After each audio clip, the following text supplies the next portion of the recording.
Hey, hello there. This is John again. And I've been doing some webinars lately on selling skills. I hope you've seen them. They're on YouTube. The webinar I'm going to do today is one that I did a couple of years ago called Art of the Interview, but we've changed it around a little bit. We've added some information, taken some out, but it is more important and more worthy of you and your staff seeing it than probably ever before. As we all know, we may go back into some COVID here, some COVID shutdowns. I certainly hope not. But hiring the right people becomes even more dramatically important than it has ever been. And so I'm going to go through some interview skills here. I have been doing interviewing for, well, let's see, 52 years. So I've interviewed thousands of people. I always wasn't fantastic at it to start with. I had to learn a lot of things. Part of it was the academic learning and going on to get my MBA in HR management, but a lot of it too was working for 5 giant companies, corporations, not the least of which is CBS and then Target, and then running the world's largest movie distribution company. So got into tanning about 30 years ago, and at the same time, I was still working with some franchisees at Blockbuster and was helping them with their interviewing. And then, of course, as we know, video went away the way that for the various reasons it did. And that's when I was spending all of my time in tanning. So we've got some great stuff here. I hope that you take the time. You can, of course, put it on pause. And I would really strongly recommend that you have, if you're an owner, and you do the hiring, this will be very helpful for you. If you have managers that do the hiring for you, and most of you do, and that's a critical decision maker in your company because that person, whoever is hired, is going to work for that manager, and that manager should be part of the decision of hiring those people.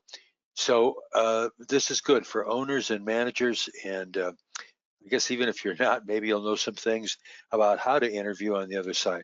So let's talk about the art of the interview. And first of all, I want to get to a couple of things that I want to share with you right away. And that is, as a manager or as an owner, you set an example for what you want others to copy. And you got to remember that as an owner or manager or as a leader of your tanning salon, you have a spotlight on you all the time. People are always watching you. Your employees are watching you. Are they watching you because they're jealous of you, or they're watching you because I hope they're not afraid of you? Are they watching you because they want to emulate you? They want to know what they can do to be better at their jobs, or maybe someday they want to be a salon owner themselves, or they want to be a manager, or some other piece of supervisory layout in your salon company. And that's a whole different webinar of how to lay out your management structure. But remember, you are known, as an example, you're known by the company you keep or the employees that you have. So if you have within your store or stores, if you have an employee or two that's not pulling their weight, other people know it, other employees know it, and they're going to watch you to see what you do to correct that with those current employees or the people that you're going to be hiring. So this is a critical step to remember, is that you are known by the employees you keep. And you're also known by getting your PowerPoint to work. Okay, so in general, there are mistakes that salons make in their staffing. That is, number one, they tend to hire under pressure. We hire too fast, we fire too slow. And typically what happens is that owners or managers will get a full staff, that the shifts are covered, and they think, okay, all is zen now and we can relax. And then what happens is you hear all these excuses all the time, or issues that come up. I mean, it's just life. Things happen, and you get a person or two that are leaving, and now you're in a panic mode. And when you're hiring too fast, most often enough, you hire pretty much on the basis that is that person's heart beating, and can they start tonight? Because typically most salons, they don't do a good job of recruiting, interviewing, and hiring. I'll get into some of those details in a bit. Then one of the other issues they make as far as mistakes is undertraining or low retraining of their employees. And to put it in a simple thing that came out of the O.J. Simpson trial, I kind of converted it, but the saying I say, if you don't train, don't blame. Training's got to be good, and that's a whole different webinar. And on the Vault, which is my private membership on my website, we've got a whole training course on there of how to train new employees when they come to work for you. Another mistake we make is, or salons make, is a low redirection of underperformers. A lot of times what managers or owners do, they just avoid what's called the problem, this underperformer. We have a program that we've developed years ago called the Most Valuable Player Program that illustrates the 4 most important numbers in the tanning salon business. And if you go to the Vault, if you join the Vault, you can see how we do the MVP program. And with that, on a monthly basis, you're watching your employees, not just the way that they comb their hair or the way that they show up for work, not that that's not important, but you're measuring them in the 4 most important financial numbers of their sales efforts against other employees. I absolutely highly promote this all the time to my clients to do this. This way you're keeping a very objective approach to who you should keep and who you should maybe replace. But what we see with the MVP program is we see the ability to go after those underperformers and help them. Also, we replace underperformers too slow. Like I said before, we fire too slow. We let people stay on, and I'm going to show you an example of that in a bit here. We let people stay on just because we're afraid that we won't have anybody to work a shift, and they're just not selling for us. We sometimes underappreciate the good ones. If you have good employees, you want to make sure they know that you know they're good, and that's not just financial recognition, but recognition. We all like to be recognized. Even as an old fart consultant, I like good feedback from my clients, what we're doing and what we're doing well, because that's reinforcement, and reinforcement is powerful. People need to be reinforced. Okay, so do the above practices lead to large expenses when these mistakes are made? In other words, hiring too fast, not replacing underperformers, all the things I'm mentioning there, do they lead to large salon expenses that are controllable by managers? And the answer to that is they absolutely do. And I emphasize that the managers you put in place in your salon are super important. And you as an owner, if you're an owner manager running the salon yourself, you have the most important job in your little company. Okay, let's talk about what bad hiring practices cost.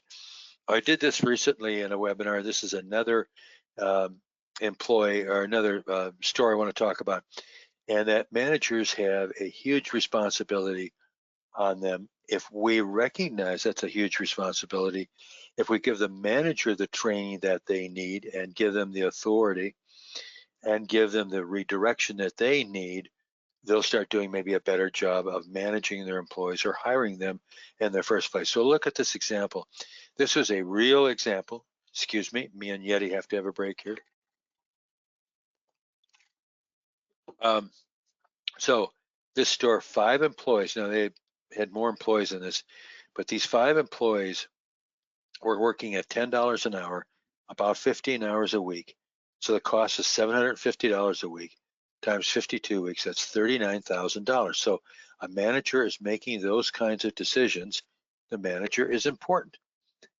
They're buying $39,000. In this case, they're buying $39,000 worth of assets. So they really better know what they're doing. If you took that $39,000 and you bought a couple used, previously owned, what do you want to call them, decent high pressure tanning beds out there, and you're paying that kind of money for them, you'd do some research on them. You'd want to know when they were relamped, how many service hours they've got on them, certainly how far away it is, transportation.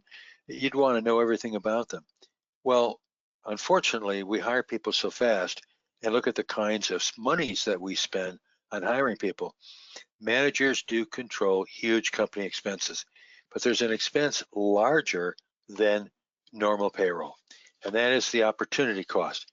So I covered this in a just recently I covered this with a large chain, and I showed them that their opportunity cost of the people that they had that were working for them less than 6 months. Their average, they had people working for them at an average of about 14 weeks.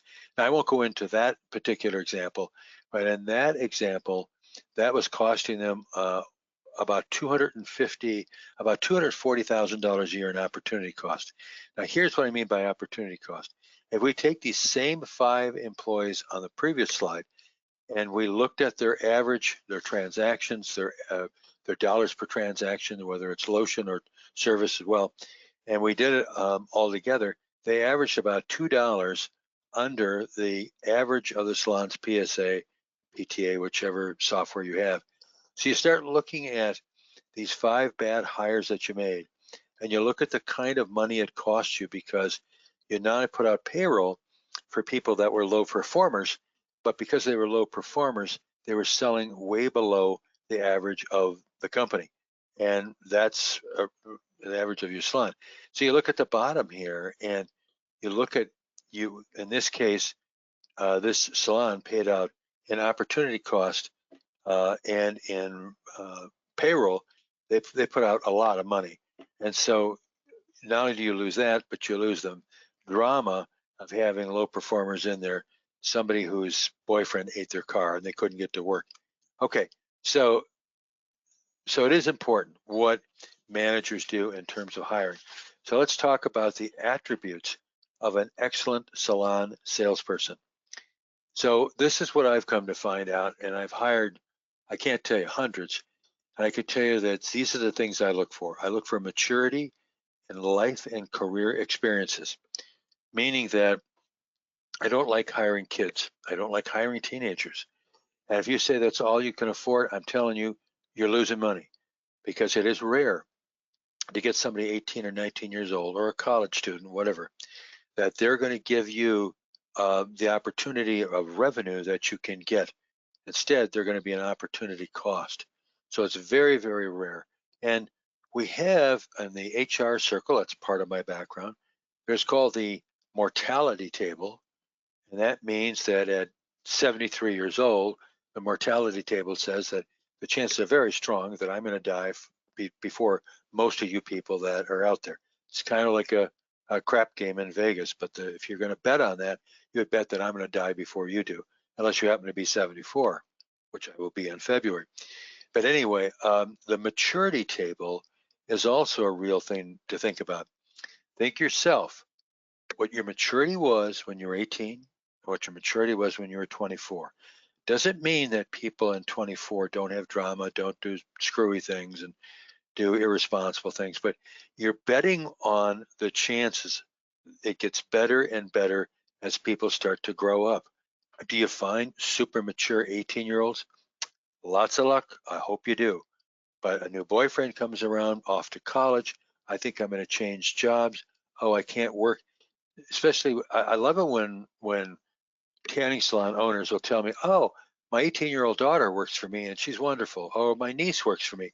My best friend's daughter, my best friend's niece. I can tell you, I won't say the name, but there was a chain out west that had 3 salons that went out of business from this very practice, hiring friends and friends' daughters. It's nuts. Don't do that. Well, they're so afraid of offending a friend. And I say, if you want a friend, get a dog. Don't make them out of your employees. Now, one of the other attributes is a natural and engaging interpersonal skills. And I had talked about this one before, and this is I wish it was a book. I wish it was a book that I wrote, but it's called First Break All the Rules, and it's the Gallup polling organization that did this a number of years ago. Of all the business books I've read, it is one of the very best talking about skills, knowledge, and talent. And natural warmth is a natural, almost inborn talent. We are who we are in our socialization process. And if you check with the National Education Association, they'll tell you this. By the time we're 11 or 12 years old, now, unless something traumatic comes up in our life, I mean, if you were 10 years old and you were a very naturally warm person and you happen to be in New York during 911, that might change and alter your socialization. But I highly recommend that book, as I also highly recommend this book too. This is called The Game Changer, and this is on for managers for motivating. I recommend it because I wrote it. And it's part of the Vault. If you subscribe to my Vault private website, it's free. You can download it. It's got fantastic stuff in there on how to motivate employees. Okay, but moving on. Another attribute of an excellent salon salesperson is what I call swagger. It's having an ego that says, I think I can be better than anybody else at this salon. Or if you give me this job, I'll show you how good I can be. I had a lady, one of the tanning salon clients I have that I was doing, and I do the recruiting and interviewing for a lot of my clients. And this lady said to me on my um, first pre-interview call, she said, Mr. Farr, if you give me an opportunity, I will show you just how good a salesperson in a tanning salon can be. That was 4 years ago. She's still working for that salon, but she's not a salesperson anymore. She's the GM over three salons. So I like people with what you might call ego. Um, and if that means that you have to tamp down the ego every once in a while because maybe you don't think they're listening enough because their ego's a little out of control, I'd rather have that. I'd rather have that than a person that is a wallflower. So I like swagger. It says to me that they have confidence, and that means a lot. Okay, so related work experience. When you're looking at attributes, how about related work experience? Have they worked at a spa or a fitness center, beauty, massage, sit-down restaurants? Sit-down restaurants where they can make commissions. You know, it has something to do with sales commissions. Victoria's Secret's another good one. Um, anyway, any of these that I'm talking about here where they may involve bonuses or commissions. And again, typically for a lot of these places that have commissions or bonuses, you're not going to see an 18-year-old there. And I'll give you my magic age here in a minute here. Not that you can ask age in an interview, but also a true passion for providing service to others. I went to work in the retail business. I think I was 14 years old. I worked at a retail record store, which is ironic. Before I got into tanning, as you can see behind me, I worked many years as an executive in the record industry for the largest record labels. But I had a true passion for providing service to others. I love working in a retail store and seeing customers happy with what I was doing for them. Also, a good attribute is, does this employee have some roots in the community? I think that's preferable. If you see somebody that's interviewing or sending in their resume or application and they've moved from state to state, unless of course they're with the service or they have a spouse with the military, whatever, that's one thing. But I like to see people that have been rooted in that community. Also, compatibility is important. When you're interviewing somebody, you're looking for somebody that you think personality-wise is compatible with you. Not that they should mirror you in every way, but a certain amount of compatibility, a certain amount is important. It's as critical as competence. So when you're hiring somebody, you want them to be competent, to be fairly smart, and maybe have some background in selling and some of the related work experiences we talked about. But you also, want to know that this is going to be a good match for you and maybe the other employees as well. Again, Mr. Yeti here. Love my Yeti. Okay, so this is what you should be shopping for a salon rock star. Over the years, I've seen some pretty bad people working in salons, but I've seen some rock stars, and you never let go of those, because I work with some rock stars in some salons that I've been working with for probably 12, 14 years. These are people that truly love tanning, but let me get into that a little bit more. The tanning rock star employee demographic profile. What does a rock star look like?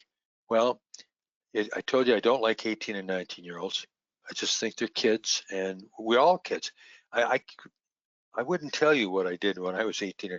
Well, I can't tell you when I was 19. I can tell you what I did when I was 19, which is why I have a son now that's 53. I'll let you do the math. But anyway, what happens is you get a few more years under your belt and that maturity starts to click in. So what I like hiring is a female 21 to 45, depending upon the position, sales consultant, maybe a little younger age there, 21 to 25 or whatever. Older age, I would say, when I'm looking for salon supervisors or managers. Now, in an interview, you can't require their age. I understand that. But in your questions and your interaction with them, they'll start to release information like that that you legally couldn't ask, but you kind of want to know, and they'll give you that. They'll give you a lot of information that's legally they're not bound. As a matter of fact, you're bound legally not to ask. But if they volunteer it, great. Okay. I want somebody that not only wants the job but needs the job. So when this interview, you find out that this person, maybe their spouse has a full-time job somewhere, but they're bored as heck. They're a little older, maybe they're a soccer mom, whatever. They're looking for 20 hours a week and they really want this job because maybe this is knock-around money for them. Hopefully they love being in the indulgence business, particularly tanning, which is why later on I'm going to tell you where you should be recruiting. And some of you probably already know it because on the forums I preach about it all the time. You want somebody that understands the idea of selling and upselling indulgence. Hiring people from Wendy's, fast food, you're kidding yourself. Does it mean that you can't find somebody good from there? Your chances are very slender, like hiring somebody 18. Okay, a track record of responsible employment. I look for them to be responsible, not be part of the job of the month club, where they've had, I'll give you an example. I have a son, I won't mention his name. When he was 18 years old, he had 6 jobs in 5 months. 6 jobs. And you'd be surprised to know that in every one of those cases, he got fired. And it was always his boss's fault, never his. The truth of it was I talked to 4 of those jobs. And the problem is that one son of mine is Rip Van Winkle. I think he can still, even at 53, he can sleep through um, a freight train. But that was his problem. He couldn't get up to work. But you want people that have a stabilized track record of employment, but also stabilized personal life. Now, they can be single or married. Again, you can't ask their marital status. That's not a legal question. But in your questions, they're eventually going to reveal this, and I'll show you kind of how. Now, I mentioned before where to recruit, and I'm going to do a whole webinar on recruiting because I see people talking about how they get good candidates off of Facebook, social media, or Indeed or Zip. Please, if you don't believe anything about this presentation, believe this one thing. Do not recruit off of Zip, Indeed, Facebook. You can vet people on Facebook and LinkedIn and that sort of thing, but don't hire them off of that. The best place to hire is off of your email. Your email has a lot of reasons why you want to hire them off of that, and let's talk about that. But first, I want to talk about. Okay, first I want you to be prepared for pre-screening, and then I'm going to talk about where to recruit off of. So the critical keys to successful interviewing is you want to be prepared by pre-screening and having a good questions list. A questions list that probes, but doesn't necessarily challenge them, but probes for more information. And I'll show you examples of probing here in a minute. You want to make the applicant comfortable. This should not be seen as a time where you are judge and jury. You want people to fully relax. And I'll go into some of the ways, the protocol of doing that in just a minute here. You want to take notes. Now, what you want to do is you want to ask the applicant when you do get to talking to them if it's okay if you take notes. Now, why do you do that? Because If you pick up a piece of paper and you start making notes on what they're saying, they're going to be nervous about what they say. So when they tell you something, you pick up your pad of paper and you say, excuse me, this is all really good stuff you're telling me, and I'm going to be interviewing a number of people, so I don't forget, is it okay with you if I keep a few notes? That's fantastic. That puts you on an even keel with them, takes away the intimidation of someone picking up a pen and writing something down, making the applicant feel like, oh my gosh, I screwed up. Okay. So I ask if you can take notes. Look for compatibility as well as confidence when you're talking to them, and the honesty about working in a tanning salon. Not everything in a tanning salon is always wonderful and glorious, and selling EFTs and making buku bonuses off it. It's not always that way.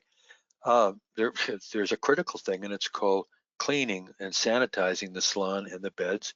And so there's that part of it. So you need to be very honest about that. I just recently had a client say to me, well, I probably should have emphasized that more. The new employee she hired that had great background and everything, great personality, whatever, didn't like the cleaning, didn't like to sterilize a tanning bed, didn't want to get down on her knees to clean this or clean that. So, but it's important that they know that this is work in addition to tanning can be fun and rewarding. Okay, so let me move on here. So I was talking about when you're recruiting people and why you want to recruit from your email. First of all, if you recruit from email, you know that this person that is responding to your email recruitment page, they like tanning. That's duh. I mean, they're a member of your email. They like tanning and they like your tanning. If they like your tanning, you might get some honest feedback from them uh, during the interview or even before the interview. But the other thing is they live close to you. No one's going to sign up for your email to tan with you and lives 45 minutes away. Pretty rare. You may have already had some interaction time with them, which gives you an idea what their personality is like. You can also review their account if they had an account with you and see how they handle payments, that kind of thing. And of course, I mentioned before that you maybe vet them on uh, Facebook. You know, somebody looks real good, but you vetted them on Facebook, and here's a picture they took of themselves laying on the floor drunk at somebody's wedding. Not a good image. Okay, so um, I think as I started to say before, too much time is spent wasted in interviews that are not pre-screened. And that is incredibly important that you pre-screen people. And here's some thoughts to talk to them about for pre-screening over the phone. And you don't want to pre-screen somebody at the salon. I know it's convenient. If they're standing there, they came in, they put in an application, whatever. It might seem convenient. You just talk to them right there at the counter. But remember, don't do an interview at the counter because interviews are very personal and you want people to open up.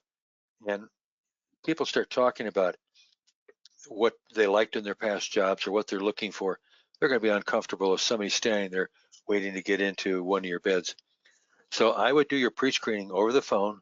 You could do it somewhat via text. You could do it somewhat via email, but preferably not face-to-face. And this is for pre-screen now. So here are some things when you go into pre-screen. Does it seem like they have too many job changes, or employment gaps? Meaning, did they have times when they weren't working for a year? Well, there may have been a good reason. That's the kind of thing that you want to ask is, can you tell me you worked at this company to this date and then you didn't work for this company until this date? Can you tell me what you were doing in that year? You're not asking them about family planning, which is illegal, but you're asking what were you doing? Were you working someplace else during that? And if she says, no, I was off having a baby. Well, that's a good reason. That's a good reason that she's wasn't working that year. But you still want to know what those employment gaps are if they seem pretty dramatic or if they're doing too many job changes. That perceived personality compatibility, match or mismatch, you can get that over the phone and talk to them. Do they have that natural warmth I talked about before? If you don't get that, if they sound like a deadhead over the phone, chances are they're not going to be that much better in person. I say at least 2 years of retail service experience other than fast food only. No retail rookies. Somebody had said to me once, well, if we don't teach them what to do with customer service in retail, how are they ever going to learn it? God love you. You know, you and Mother Teresa should be in the same book. The point of it is, don't hire rookies. Let somebody else hire them and let somebody else go through the learning curve of the mistake that somebody makes because they don't know how to handle, say, an upset employee. And then one of the questions you ask in the pre-screen, what are they looking for to make a job change? Asked why did they change prior jobs they listed, um, and do the reasons that they state, do they seem logical? Um, Such as, okay, I wanted more money, more advancement opportunity, more hours. Those are all very logical reasons. Also, you want to make sure that you talk about wage expectations. If you want to hire somebody at $10 an hour, and it's seems like a lot of money, but the way things are going, it's not. And they're looking for $18 an hour, making it kind of a big distance there. But uh, then, that's the time when you politely say to them, well, I really would love to have you work for us, but I don't think we can afford you. Um, so you have great, if you've gotten to the point where you think they've got um, great skills and great reasons for applying, you can say that. Just say, I'm really sorry, I don't hire people at that rate. So, but that's good to know. Why waste your time with an actual face-to-face interview when you know that you're not going to pay them that much? And lastly, too, as I said, vet them on Facebook. Okay. Um, so, because you never know what you see, looks great, but you don't never know. You want to discover who the real person is that's in front of you. They may look like this, and I paid a royalty for this lady to be on the cover of my book. I liked everything about her look. She's a pretty lady, but I like she has tasteful earrings. Her hair is done very nicely. She's dressed appropriately, nice makeup. Um, in the business, to be successful, you want salespeople that adhere to a dress code and to an appearance code. Hair, nails, makeup, and this lady, you can't really see it here, but she had a decent base tan. I would like to have been maybe a little darker, but that's okay. Okay, so what may appear as that when you're talking about over the phone might end up looking like this. You just never, I don't know why I had to put this picture in there. I guess maybe it's reminding me, I'm glad I never smoked, and I need to see the dentist very soon. Um, anyway, so well, what will help to see the real person? First of all, and I was talking about the protocol of interviews. You want to set up a relaxing interviewing environment, a non-authoritarian seating. So you don't want people to think that they're sitting in front of a judge and that um, they're going to be super nervous because somebody is going to be making a decision that might be negative to them. You want non-authoritarian seating. So they come in for the interview. Instead of you sitting behind a desk, it's better that you're sitting someplace where you're both sitting in a chair facing each other without having a desk in between you. A desk is a symbol of authority. And you want people to just look at you as real people. You want people to share their thoughts about, what they offer and what you offer to them too. So I would also offer a refreshment. Now, is that a little crazy?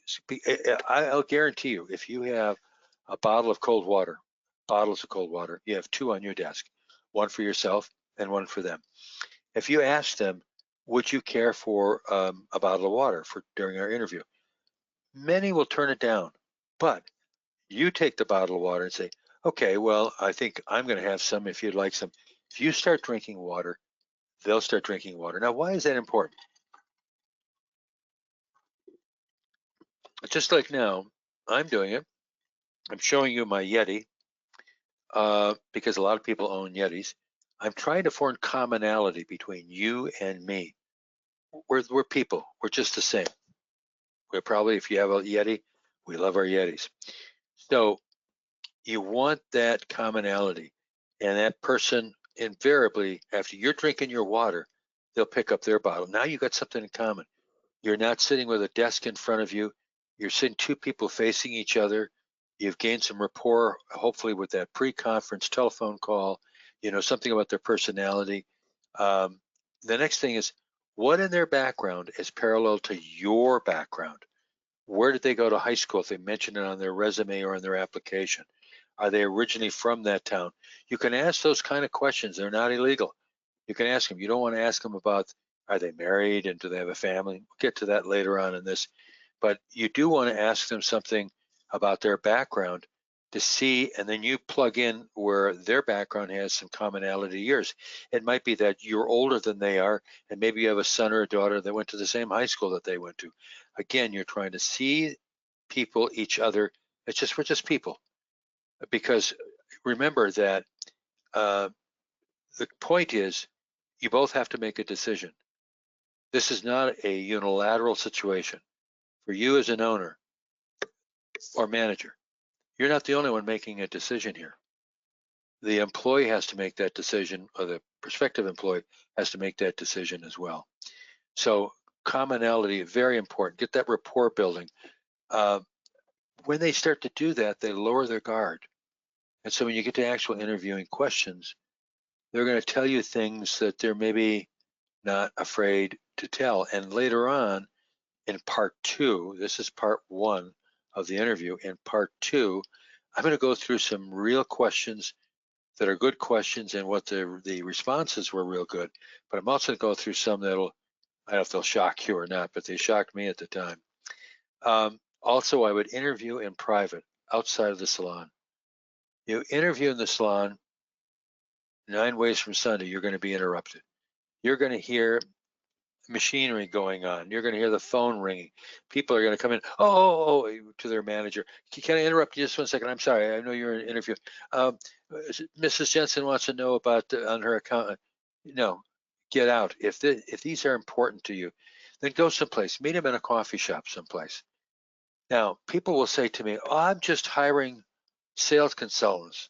I don't have the time to do that." Last year, the average in our industry was well over 100% turnover. And why? Because we hired people. The average, the research that we did about 5 years ago, the average interview in our industry is about 28 minutes. That's why we have a lot of turnover. We hire too fast, and then we find out that we have a problem we can't correct. We fire too slow. So be prepared with open-ended questions. Closed-ended questions are ones you can answer yes or no. If somebody says, if I say to somebody, do you like working with people? Duh. Oh yeah, I love it. I love working with people, particularly when they're a pain in the butt. I really like working with people. Those are closed-ended questions. You want to ask open-ended questions. An example of an open-ended question would be, since I've seen that you have worked in retail before, have you ever had a real pain in the neck customer? And how did you handle the situation? That's open-ended. You can't say yes or no to that. Oh, and then you listen to see. Now, you don't ask them, if you had a pain in the neck customer, how would you handle it? Always ask them, how did you? Because if they've had retail experience, they've had to handle a customer that was a pain in the neck. Okay, so I'm going to stop now on part 1, and probably tomorrow night, I'm going to put part 2 up on YouTube. And I hope that you're getting something out of this. And if you are wanting more information from me, you can call me at 859-250-8475. I have dealt with 547 individual tanning salon companies, chains and single salons, and everybody in between. So if you want help, and that's my rescue dog telling me it's time to end part 1 of this webinar. So I want to thank you for listening, and look for this. This will be on YouTube tonight, and part 2 will be on tomorrow night. I hope that you guys are staying safe, and I certainly hope that we don't see another total shutdown of the industry. So stay cool in there, because peak 2021, unless something really crazy happens, peak 2021 is going to be outrageously huge. Good talking to you. We'll talk to you soon again.